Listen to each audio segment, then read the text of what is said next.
guys? Welcome to a brand new episode of the Fit Women's Weekly podcast. If this is your first time tuning in, I hope that you enjoy the episode, that you hear some nuggets that make you want to go back and listen to previous episodes, but more importantly, that make you want to come back and listen to future episodes. And I don't want you to miss out on them, so if you're not already subscribed, which most of you guys are not, please do me a favor, hit the subscribe button whether you are watching this on YouTube right now or listening on your favorite podcast platform. Today we're going to talk about what I would do or what I would recommend if your goal is to get a little bit more in shape for the summertime. And I am going to say a little something about that before we absolutely jump in. But summer is on June 20th. So there's not a lot of days between when this podcast is going out, which is going to be on May 30th, to June 20th, right? It's a little bit less than 2 months away.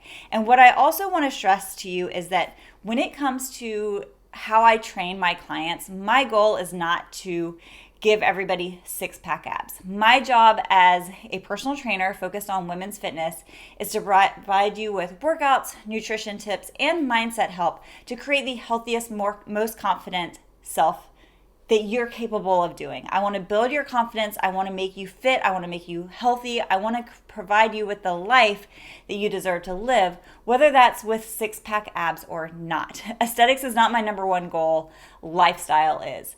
But trust me, I get it because I'm right there too. I want to look and feel my best. And if I'm putting in the hours of working out and focusing on a healthy nutrition plan, yeah, there are times of the year, depending on what's going on, that I want to look a little bit better. So when people keep asking me, hey, I want to get ready for the summer, what do you recommend? I'm going to help those people out. So I did recently get the question of like, hey, Kindal, I want to get more predominant abs. I want to get a little bit more definition, especially in my core.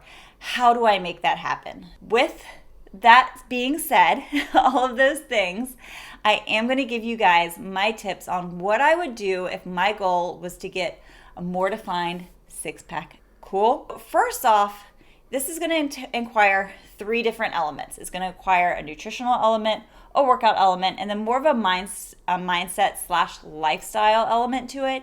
And we're going to break down each of those. When it comes to our nutrition is very, very important. Obviously, you've heard the idea that abs are made in the kitchen. And while this isn't entirely true, it is a huge part of it. Now, I've also heard this idea that everybody has abs. We just have to burn the fat that's on top of them. Again, yes and no. Everybody has a bicep, but not everyone's bicep looks the same and is more defined than one person's or the other's, right? We don't have the same bicep if you all were to lose the same amount of fat. You have to build it up. If you want a big bicep that when you flex your muscle, it's like, dang, look at that thing popping out. The same thing happens with our abs. So first, let's go ahead and take that idea out of the equation as we go and dive down a little bit deeper into these. So when it comes to your nutrition aspect, yes, we do have to burn the body fat that is covering our abs.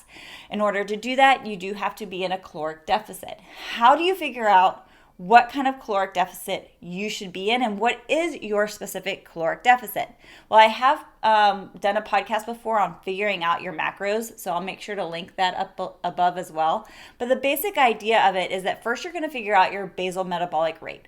How many calories does your body need to just survive? If you're sitting on the couch, how many calories does your body take to live and thrive? And from there, we're then going to take that number and multiply it by an activity factor, and that's going to vary based on how active your life is to figure out how many calories you need per day to stay in a maintenance zone. Now, I'm not going to share all of that stuff with you, but you can just do a really simple search for metabolism needs equation, right? And I will put down in the show notes, I'll go ahead and link you guys to one that makes it really simple for you. And then from there, that's going to be your maintenance, or at least an estimated maintenance zone. Another idea that you could do is track your food for about 1 to 2 weeks. And if you are not losing any weight, that is your maintenance zone. However, we're trying to get in shape but look a little bit more defined, because chances are you're probably in really nice, decent shape as it is, right? You're just trying to get those muscles to pop a little bit more. So we're, in a bit of a time crunch. So instead of doing that, I'd recommend using the equation method. For normal activity, I actually do really like going back to like journaling, but again, time is of the essence. And then so from there, we have to figure out what is the best deficit to be in. If you are in too big of a deficit, you are going to feel miserable. You're not going to be able to keep it up. You are going to feel drained. You're going to give up. So you don't want to put yourself into 1,000 calorie deficit every single day. It's not going to work. That is going to just be a crash diet, and you are going to crash with it.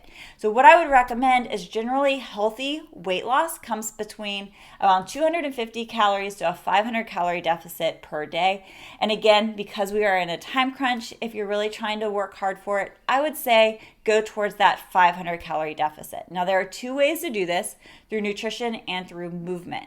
But so either way, 500 calories, you're trying to burn more calories than you take in.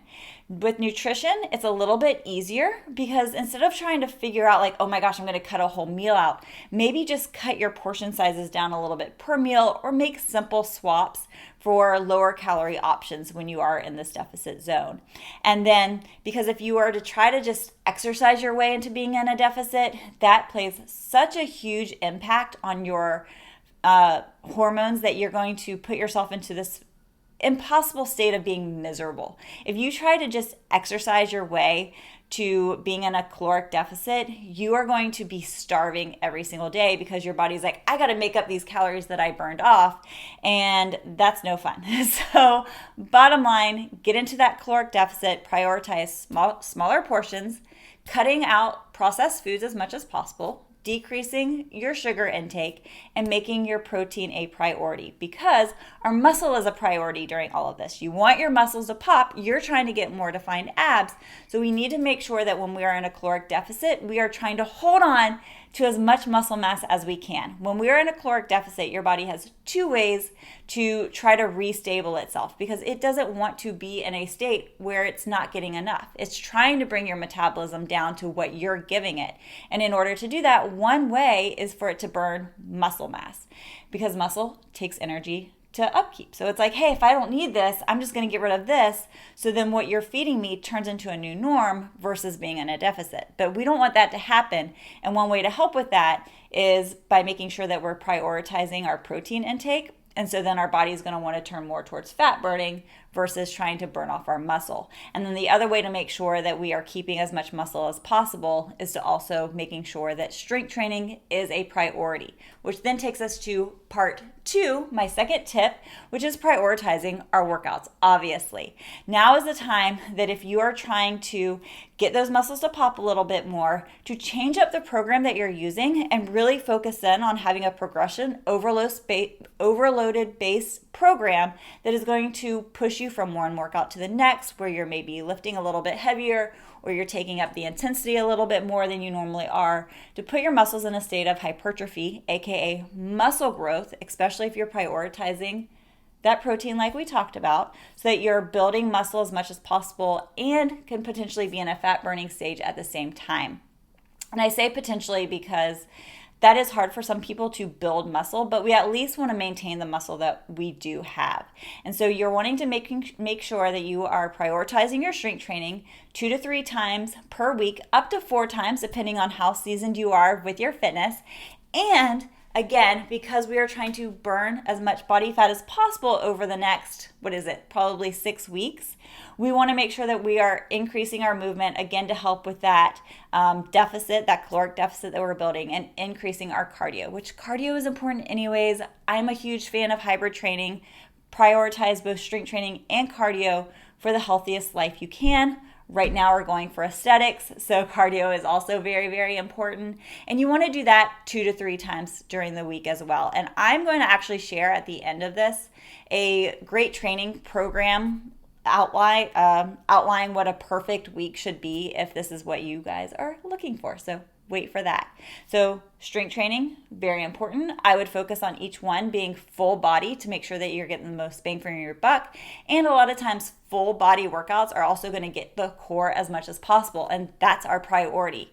At the end of those strength training sessions, I would also add in some accessory work focusing specifically on the abs. abs. Now, I know that core training is super important, and it is for functional fitness. However, your abs are a muscle just like the bicep, right? And like I mentioned before, yes, we all have a bicep, but not everybody has the same definition of a bicep. Same with our core. If we burn body fat where we're able to see our abs, that doesn't mean that everybody's going to have the same abs. We have to build those up. So again, pushing them, just like if you were going to do bicep curls to grow your biceps, you need to add in some core exercises or some ab exercises at the end of your workouts to help build your abs up. And you can do those with things like ab wheel, leg raises, sit-ups, weighted sit-ups to make it a little bit harder, specific actual exercises that work the abs, the rectus abdominals, which are your six-pack abs.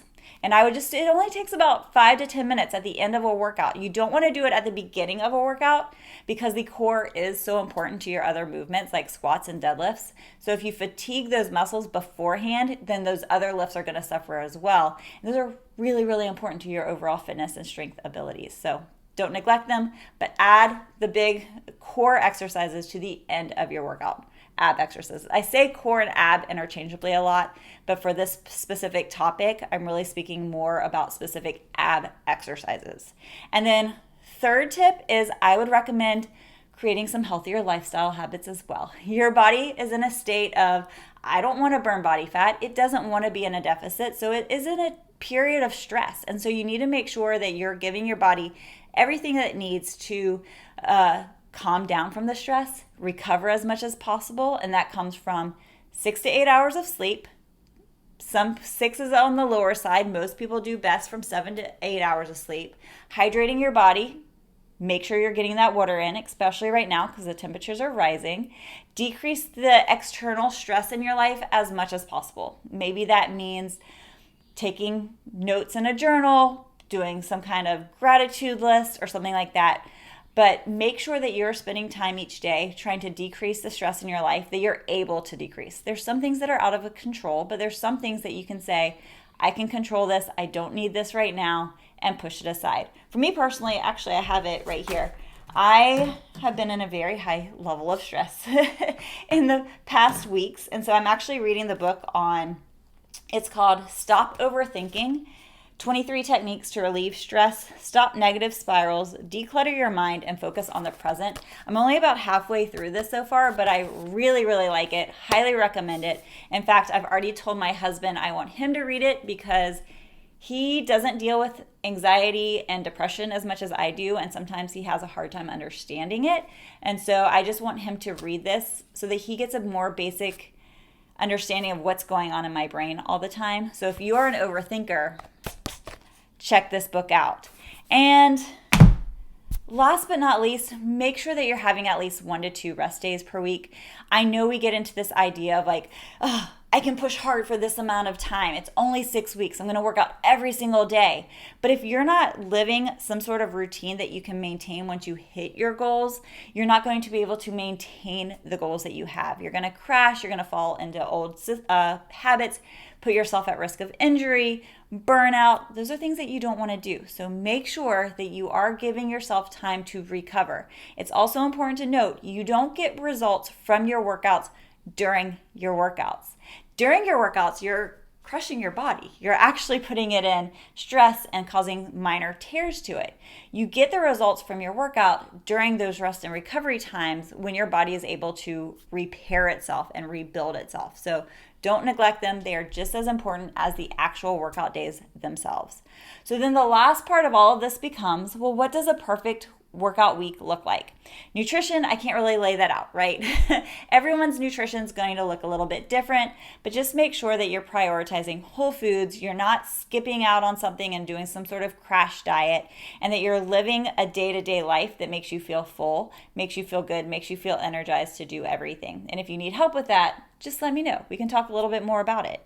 So a perfect workout week, if you're able to maintain this, would be Monday, a total body strength workout with ab exercises at the end. Tuesday, doing cardio, I would say 30 to 60 minutes, depending on where you are with your fitness.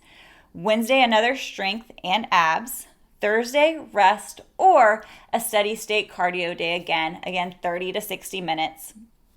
Friday, strength and abs, and then Saturday, a longer cardio session, so maybe 60 to 90 minutes, again, depending on where you are with your fitness, and then Sunday, a complete rest day. And even better, if you can make that a rest day with stretching and foam rolling to help your body recover, get some blood flow to those muscles so that you're ready again for the week ahead. So hopefully this helps you. Let me know if you have any questions. Let me know if you have specific goals. If you're traveling this summer and you're like, I want to tighten up. A lot of us during the winter, you eat a little heartier foods. And so now is the time that you're kind of looking around and you're like, I kind of need to get myself back in shape a little bit. And that's okay. I think that a lot of people are pushing this idea that fitness should just be about fueling our body and being fit for life, and that is absolutely important. But it's also okay to be a little bit vain and to want to look and feel your best about yourself. So if you have aesthetic goals, go after them. As long as you're doing it in a healthy way and you feel good, there's nothing wrong with it. Now, if you're watching this video and you're like, I just don't know where to start. You're saying strength workouts. I don't know what kind of strength workouts that I need to be doing.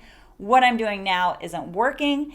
I am so excited. Hopefully you're watching this video in time or listening to the podcast in time, because on May 4th, I am launching my next session of my Ignite 30 program. This is a 30-day program filled with coaching, strength workouts, all laid out in the right way. I tell you when to do your strength workouts, when to do your cardio workouts. I have recommended movement days and small little fitness challenges throughout your day for 30 days. And instead of looking at this as like oh my God, it's a 30-day challenge, what we've done different with this that makes it so exciting is Ignite 30 is based on daily to-dos. So there is an app involved, as well as my Fit Women's Weekly Live program, where every workout, I actually record it live. There's 2 different workouts per day, and you can either do it live with me or hit play when you're ready for it. But on top of that, within the app, you open it up, you click on the day. So I would click on May 5th is actually the first, May 4th is the intro day. I answer all the questions. I get us prepared so that on the 5th, we get to hit the ground running. And so you'll open it up and you'll have a list of very simple to-dos. You'll have your workout at the top, which are 2 options. You'll have a primary goal and a busy woman's goal, so that if life is just too busy that day, you can do the shorter workouts because something is better than nothing. Then you'll have your Fit Quickie. A Fit Quickie is just a small little fitness challenge that you can break up throughout the day and get it done. It adds movement to your day and it helps you get stronger faster at a specific thing. Like maybe it's 50 push-ups a day for the next week. Every week we'll have a new Fit Quickie. There's also a new nutrition Fit Quickie, because again, nutrition is important, but if you try to change everything overnight, it can be very hard to maintain. And that's the last thing that I want to do. So each week builds upon the previous week. So week 1, for example, might be drink X amount of water. You drink it and you actually get to mark it off as it's a to-do that you have then done. And then sometimes there's a mindset quickie. There's also a step Fit Quickie, because again, movement is important. You can work out every single day and then still be considered living a sedentary life. And that's not going to help you live the healthiest life that you can. So I want to make sure that you have movement as a priority on your mind, to get up and move once an hour or so in order to hit specific goals. And the steps start off on the lower side and build up. So at the beginning, that might be easy. You might be like, oh, I get way over that already. So guess what? It's an automatic win. You mark it off, it is done, and you move on. And so the way that this works so well is it takes a 30-day challenge and breaks it up into 30 single-day challenges. Because you're going to have days that are good, you're going to have days that are bad, but with the program, what's done is done. You can't open up a past day, and you also can't jump ahead and do a day ahead of you. All you can do is what is here in front of you. And then if that goes well, awesome. If it doesn't, okay, tomorrow is a new day. So what I've learned is it helps my clients actually stay focused and actually be able to maintain and complete a challenge, versus where you have one, you sign up for something and the first week goes great, and then all of a sudden you have a crappy day at work and you're like, you know what, I'll just start over tomorrow. Tomorrow turns into the next day turns into, okay, this week is crap, I'll start again next week. And then before you know it, you're like, well, that didn't go as planned. And then you just give up altogether. This makes it so that you don't give up. So if it's something that you're interested in, registration is open, but it is very limited. I'll make sure to put the details in the show notes. Go do me the favor of, even if you're not interested, okay? I want you to go click it and read it and then give me your thoughts on it. If you read over the program and you're like, Kindle, this just doesn't really resonate with me, I want to hear that and I want to know why, because that'll help me be able to plan for a better program in the future. Or maybe you're like, this really isn't my thing, but then you click and you go read about it and you go, oh, you know what? Surprisingly, this is actually what I'm looking for. And this is going to help you hit those goals by the summertime. So go check it out. It will really mean a lot. And of course, I would love to hear your feedback. All right, guys, that's the episode for today. If you have questions, let me know. And if you have a topic that you would like to talk about in future episodes, let me know that too. Hit that thumbs up button, subscribe, but most importantly, go check out Ignite 30 and let me know your thoughts. Bye.